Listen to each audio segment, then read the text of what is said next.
Emas yang ibu pakai tidak wajib zakat. Tidak wajib zakat tuh. Yang disimpan wajib zakat. Kalau ibu ame itu kalau ibu pakai sama aja baju, sama aja rumah, tidak wajib zakat.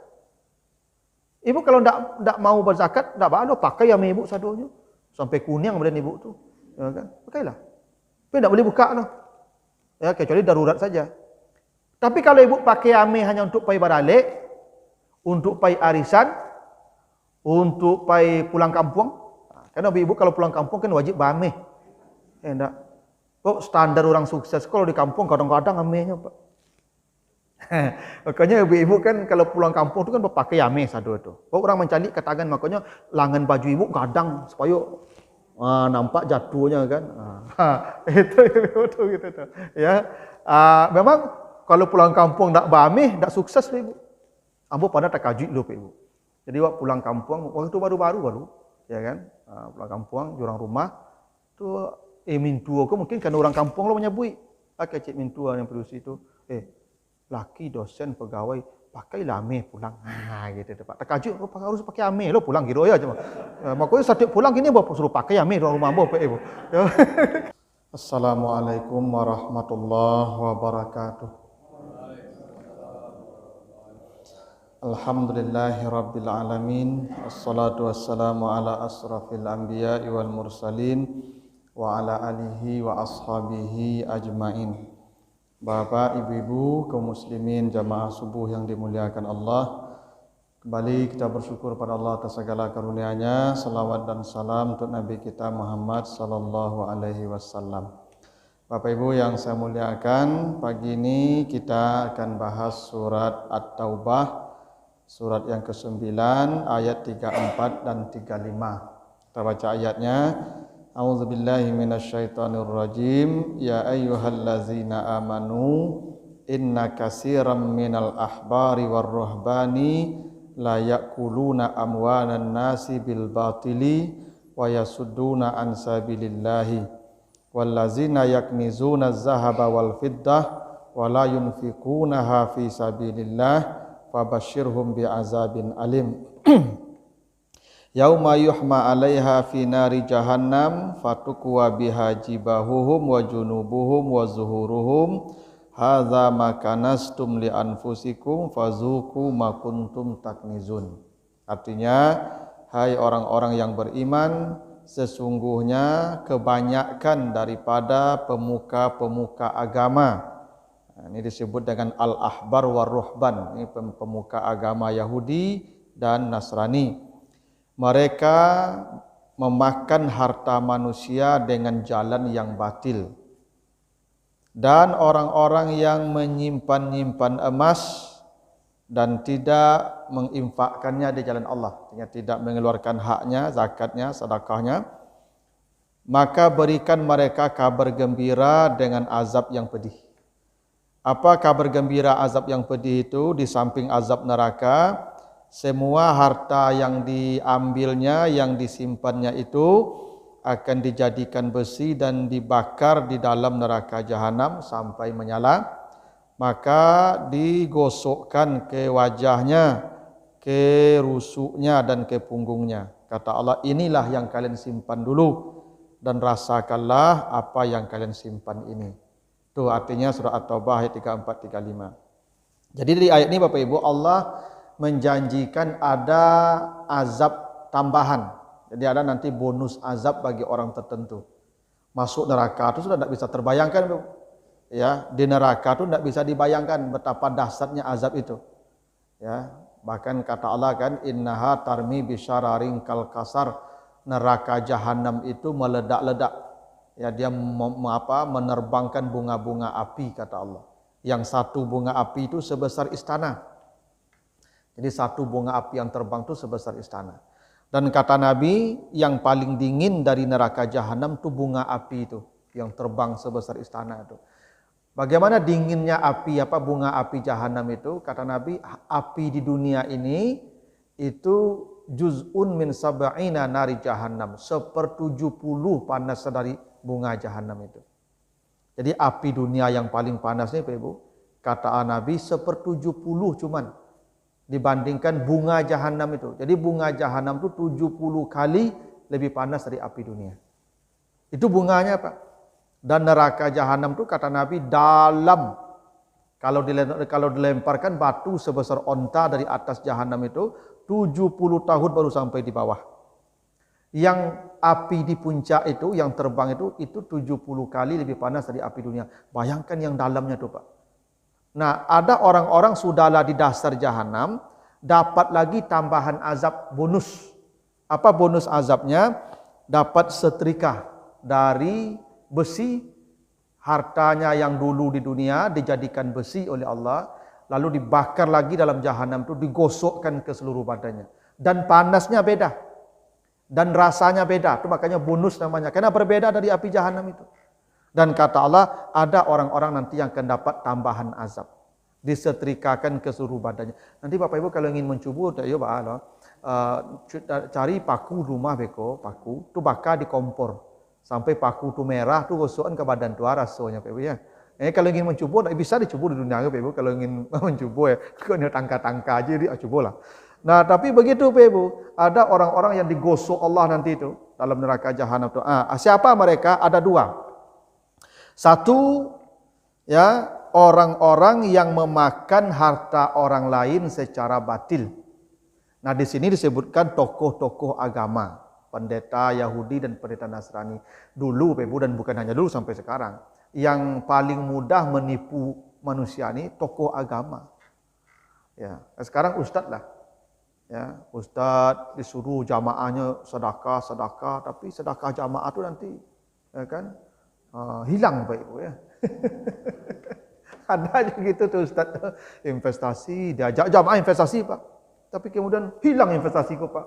Ya, jamaah kehilangan uangnya. Memang dari dulu ada penyakit ustadz begitu.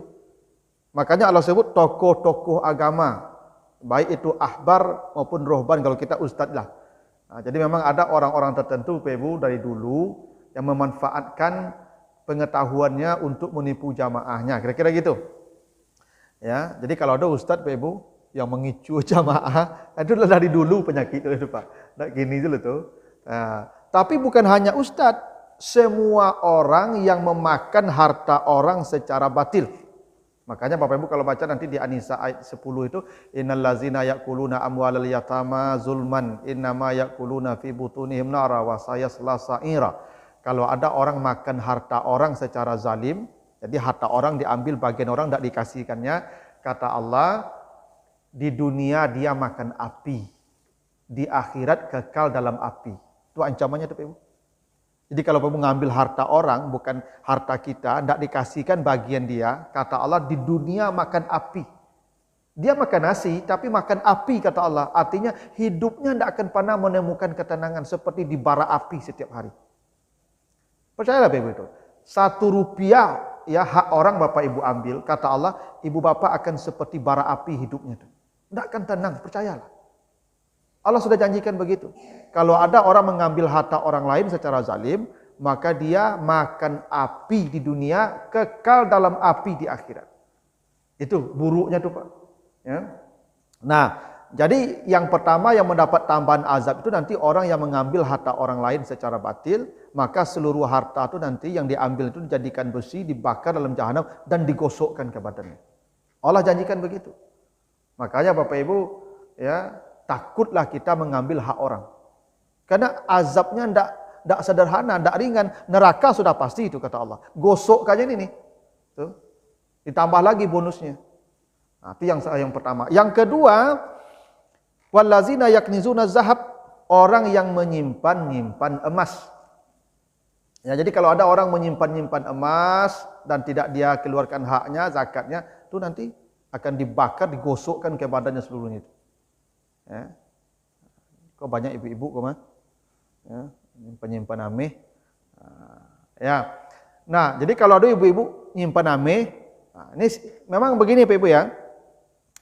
Ayat ini menjadi dasar, ini kewajiban zakat. Karena yang disimpan itu wajib, kalau tidak nanti digosok. Dan sebenarnya Bapak Ibu, dari ayat ini ada sinyal. Apa sinyalnya? Zakat itu sebenarnya karena diwajibkan itu karena orang itu sedang mengidap penyakit kikir. Jadi zakat itu kenapa wajib? Karena orang yang berzakat itu sebenarnya sedang mengidap penyakit kikir di hatinya. Itu kenapa dia menyimpan, yakni zun. Karena yang menyimpan itu orang kikir. Kalau orang tak kikir, dia akan menyimpan. Kan menyimpan itu menyuruhan artinya, nak. Yang suku menyuruhan itu orang kikir. Maka kok ada ibu-ibu suku menyuruhan sambal, itu kikir tu. Ya. Ada sebagian ibu-ibu kok, Pak, hobi menyuruhan sambal, kan sampainya lupa di mana suruh sambal kok, lah macam daun ditambah kok, Pak. Ya tu. Ya, zaman dulu orang kan memasak kan nak modekini Bapak Ibu, dan tak ada orang menjual sambal zaman. Kalau di kampung kan tak ada orang menjual sambal, Pak. Sambal dibuat sekali pagi tu sampai malam ikut tu mah. Maka ibu-ibu bersuruhan sebagian sambal tu mah. Nah. Yang suku menyuruhan menyimpan tu kikir tu, Pak. Jadi zakat ini prinsipnya karena orang itu dihinggapi perasaan kikir, maka dia menyimpan, maka dipaksa. Itu kenapa? Coba Bapak Ibu kalau baca nanti surat At-Taubah ayat 103. Apa katalah? Khuz min amwalihim sadaqah tutahiruhum wa tuzakkihim. Ambillah zakat mereka atau sedekah mereka untuk mensucikan harta mereka dan jiwa mereka. Jadi perintah pertama ambil. Itulah kenapa dalam zakat ada amil namanya Pak Ibu. Amil itu petugas yang di-SK-kan Allah, yang diberi wewenang oleh Allah untuk mengambil paksa harta orang. Kenapa disuruh ambil paksa? Karena orang itu kikir. Kalau tidak diambil paksa, dia tidak akan keluarkan. Itu makanya amil zakat itu Pak Ibu, dia tidak duduk di kantor. Amil zakat itu bergerilya. Dia datangi rumah-rumah orang, dia audit harta orang, lalu dia ambil langsung. Lalu dia distribusikan ke yang berhak. Itu makanya amil kau dapat 1/8. Kenapa? Karena dia bekerja keras. Dia audit seluruh harta orang itu. Datangi rumah satu-satu, audit hartanya. Apa yang bapak punya sudah berapa banyaknya, berapa lamanya, ambil paksa. Jadi masalahnya kita sekarang amil ini duduk di kantor saja. Ya, datang orang berzakat, lalu dipanggil pula yang menerima zakat ke kantor. Tak begitu, Pak.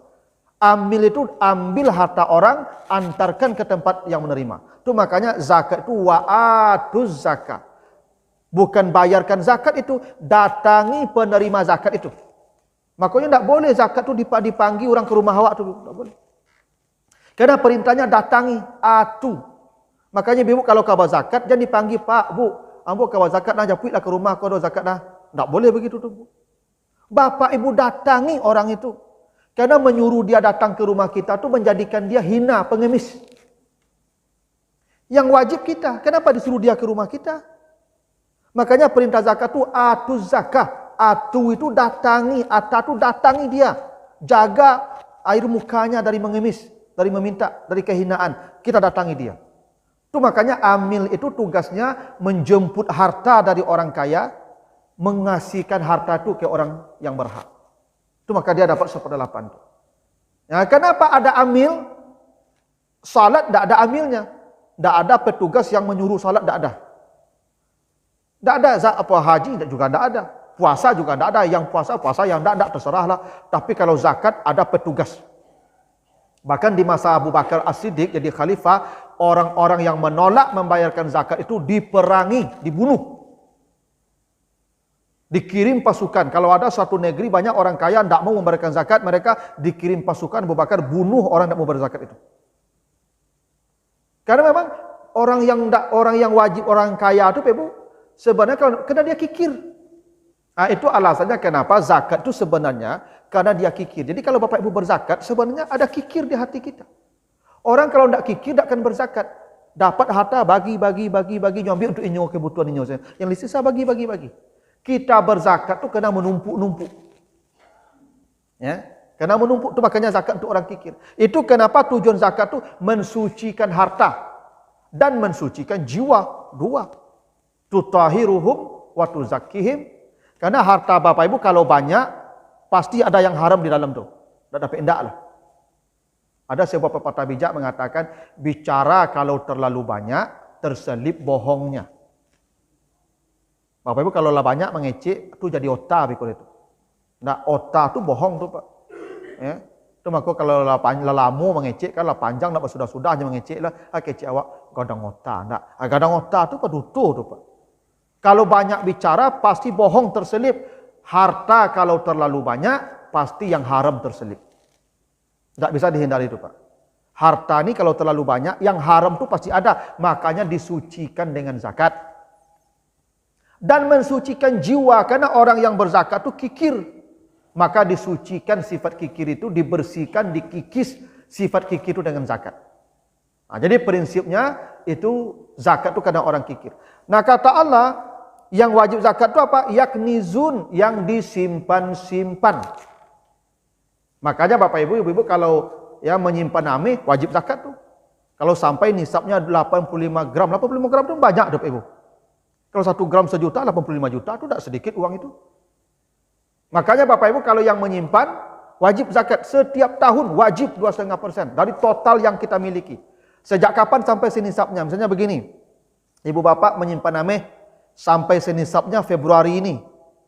Maka Februari ke depan, 1 tahun ke depan, kalau masih bertahan senisab, baru wajib zakat. Jadi bukan zakatnya sampai senisab langsung, enggak. Sekarang senisabnya Februari, berarti sejak Februari dihitung sampai setahun kemudian, kalau berkurang dari 85 gram, enggak jadi wajib zakat. Yang disimpan, yang dijadikan investasi. Itu cara menghitungnya.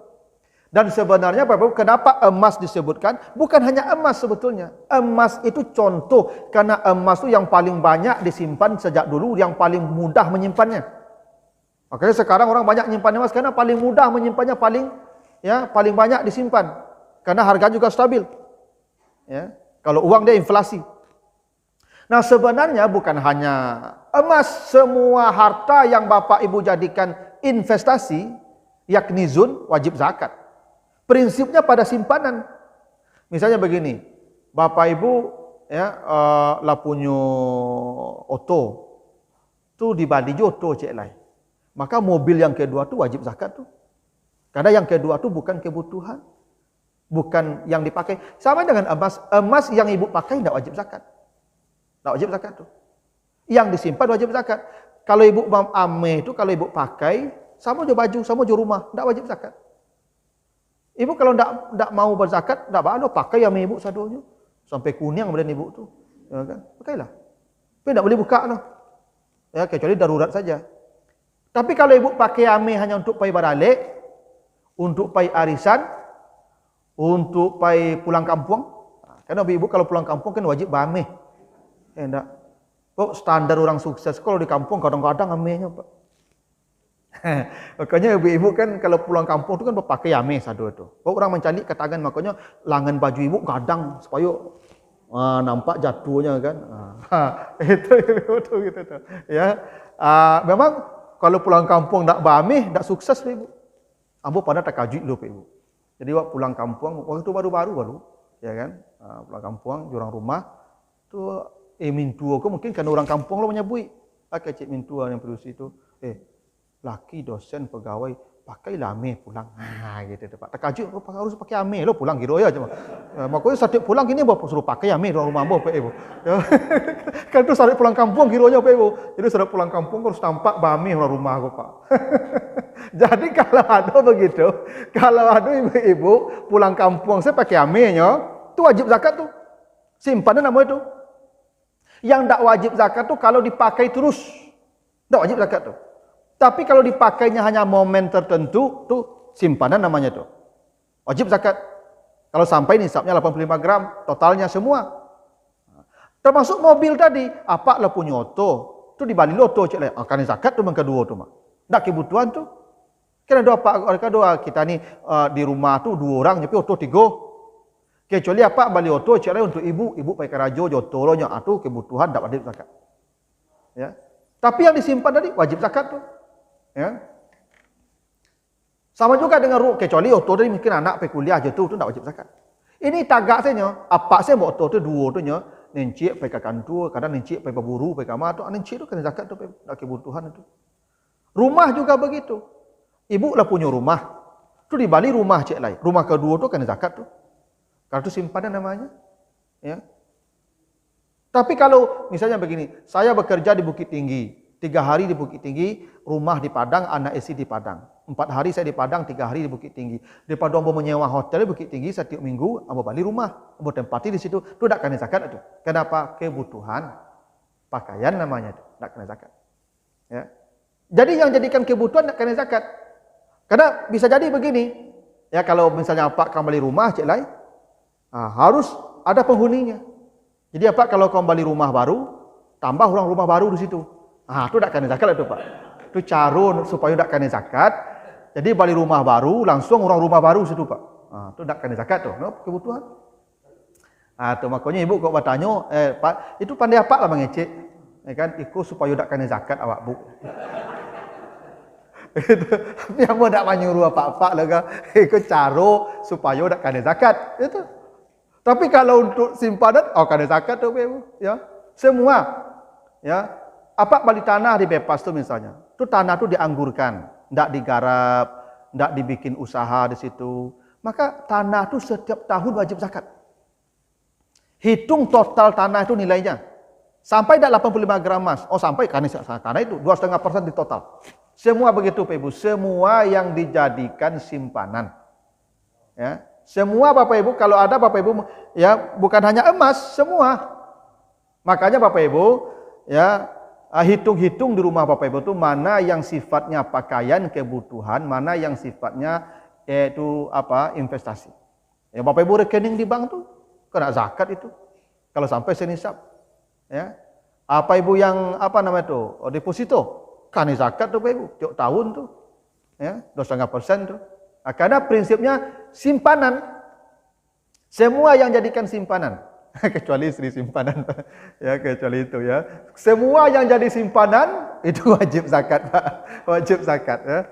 2,5%. Sama dengan emas tadi. Nah, karena itu prinsipnya tadi Bapak Ibu, zakat itu karena dia kikir tuh, makanya disimpan-simpan tuh. Makanya Bapak Ibu kalau lihat definisi zakat, itu semuanya kikiran tuh. Apa definisi zakat? Mengeluarkan harta tertentu kepada orang tertentu dalam jumlah tertentu, di waktu tertentu. Kan si kiki sebenarnya itu Pak. Hartanya tertentu, jumlahnya tertentu, waktunya tertentu, orangnya pun tertentu. Kan yang tertentu itu terbatas namanya itu. Yang terbatas itu kan tak ada orang kiki itu. Harato kok tak lo sado harato lo pebo. Pak pilih-pilih. Waktunya pun tahun ditunggu setahun kemudian. Ya. Jumlahnya pun ditentukan 85 gram, kadang tu Pak Ibu, 85 juta tu mah. 85 juta baru bersedekah ada kikik nama itu. Ya, urangnya pun tertentu lah, 8 orangnya. Ya, makanya Bapak Ibu, orang yang tak kikik tak akan pernah berzakat. Nah, tapi bukan buruk berzakat itu. Bapak Ibu, kalau kita berzakat, kata Allah, disucikan harta kita dan disucikan jiwa kita dari kotoran sifat kikir tadi. Nah, itu. Jadi Bapak-bapak, ibu-ibu ya yang banyak harato kah? Ya. Tolonglah hitung-hitung lah. Mana simpanan, mana yang pakaian. Yang simpanan wajib zakat. Dia ibu yang balik tanah di bebas tu wajib zakat kecuali ibu menggarap tanah itu. Jadikan usaha tanah itu. Jadi kalau digarap tanah itu hasilnya yang wajib zakat.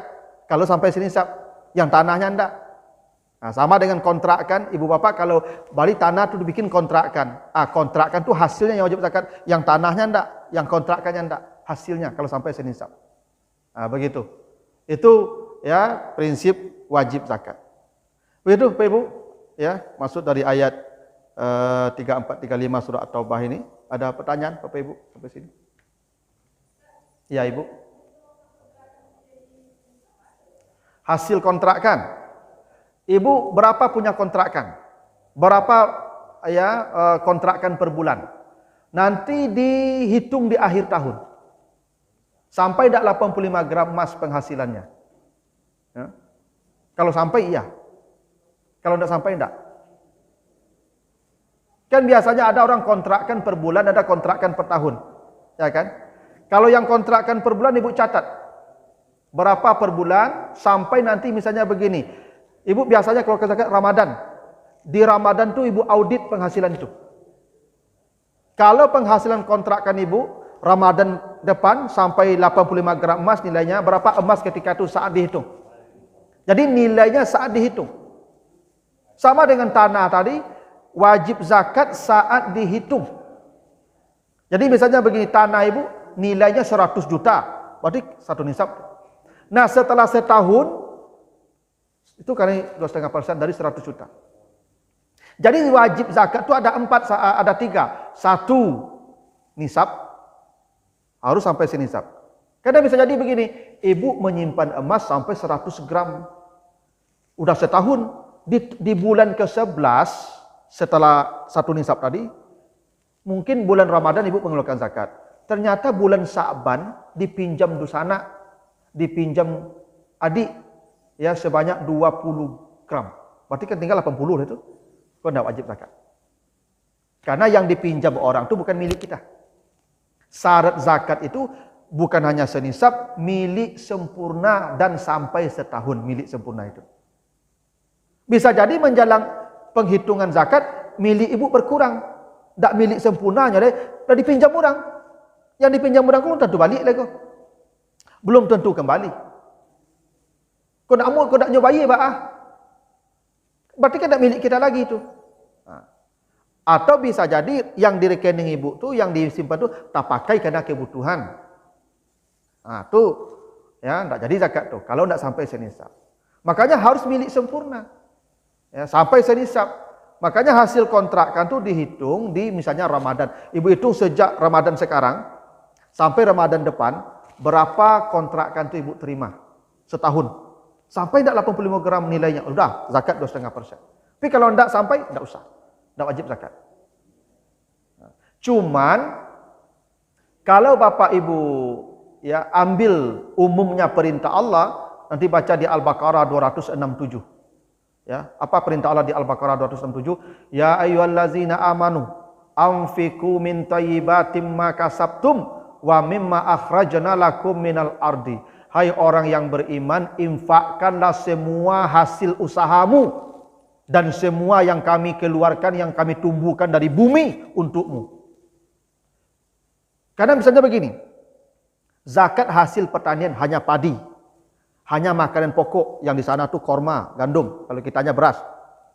Kalau bertanam lado, bertanam bawang, ratusan juta hasilnya, wajib zakat? Enggak wajib. Karena yang disebutkan al-qut, makanan pokok yang mengenyangi. Tapi orang beriman yang tidak kikir, semua hasil tanamannya yang tumbuh dari bumi, dia zakatkan. Karena umumnya lafaz begitu. Infakkan semua yang baik-baik dari hasil usahamu.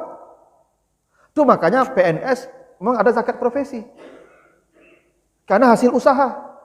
Pengacara ada zakat profesi. Karena hasil usaha. Yang baik. Cuman penghitungannya yang harus benar. Bahwa PNS kena zakat, iya setuju saya. Bahwa pengacara semua yang bergerak di bidang jasa yang menghasilkan uang, zakat, iya setuju saya. Cuman penghitungannya harus benar. Apa penghitungannya? Audit orang itu dulu. Berapa kebutuhannya dengan keluarganya, berapa penghasilannya, itu diselisihkan. Jangan dipotong langsung, Pak. Boleh jadi gajinya 5 juta sebulan, anaknya berlimo sekolah. Tidak cukup nanti, Pak. Dipotong langsung. Zalim nama orang miskin tuh. Harusnya dapat zakat, dia tidak dipotong zakatnya tuh. Diaudit dulu. Makanya zakat profesi yang benar itu dilihat rekeningnya di akhir. Misalnya Ramadan, cek rekeningnya, tersimpan tidak sebanyak 85 gram di rekeningnya itu. Wajib itu. Tapi kalau tidak, habis oleh kebutuhan, yang tidak wajib zakat namanya itu. Habis oleh kebutuhan, wajib dari mana? Kan tersimpan bahasanya tadi. Siapa yang menyimpan, kan bahasanya tersimpan. Jadi gaji itu tersimpan. Tapi kalau habis oleh kebutuhan, tidak wajib zakat. Makanya tidak semua pegawai yang harus dipotong. Ya. Memang pegawai-pegawai di eselon tertentu memang wajib zakat, karena tunjangnya juga ada. Tapi yang pegawai golongan 3 ke bawah, yang 2 itu jangan dipotong. Ya. Memang saya setuju zakat profesi, cuman caranya diperbaiki. Tidak bisa pukul rata dipotong, itu tidak bisa. Itu zalim namanya itu. Harus tersimpan uangnya itu. Kalau makanya ini kan dipotong per bulan kan? Per bulan 2,5% kan? Kiasnya ke mana? Kalau kiasnya ke hasil pertanian, karena sekali panen, setiap panen, berarti 10%. Karena hasil pertanian itu 10%, tidak 2,5%. Ini tiap bulan dipotong 2,5%. Kan tidak jelas kiasnya itu. Kalau dikiaskan ke emas 2,5%, emas itu per tahun. Makanya gaji yang dipotong 2,5% itu per tahun pemotongannya, bukan per bulan. Kalau konsisten per bulan dikiaskan ke hasil pertanian 10%. Kan per bulan itu kan kiasnya setiap panen kan? Kan gaji setiap panen artinya itu. Kalau setiap panen berarti 10%, tidak 2,5%. Berarti dipotong 2,5% itu tidak jadi juga berzakat dia namanya, karena kurang. Nah, kalau mau 2,5% di akhir tahun atau di bulan tertentu setelah dihitung, diaudit dulu. Nah, memang persoalan zakat profesi itu di situ. Kias yang tidak jelas. Kalau zakat PNS saya setuju. Zakat profesi saya setuju. Karena Allah sebut begitu. Anfiku min thayyibatim ma kasabtum. Infakkan semua hasil usahamu yang baik. Perintah Allah begitu. Jadi hitungan kontrakan itu begitu Ibu. Ibu hitung di kapan Ibu menghitungnya? Ramadan yang lebih baik. Karena ibadah itu pakai bulan Qamariyah bukan Syamsiyah. Pakai Qamariyah. Jadi Ramadan besok, Ramadan besok, Ramadan besok. Berapa totalnya Ibu dapatkan dari hasil kontrakan? Sampai tidak 85 gram emas, bayar. 2,5%. Itu. Begitu Pak, Ibu. Masih ada Pak Ibu? Cukup ya. Kau ibu-ibu yang banyak amil yang boleh memanung-manung nampaknya Ibu. Nah, caro bagi ya. Nah, gitulah mudah-mudahan ada manfaatnya, lebih kurang mohon maaf. Subhanakallahumma wa bihamdika asyhadu an la ilaha illa anta astaghfiruka wa atubu ilaika. Wassalamualaikum warahmatullahi wabarakatuh.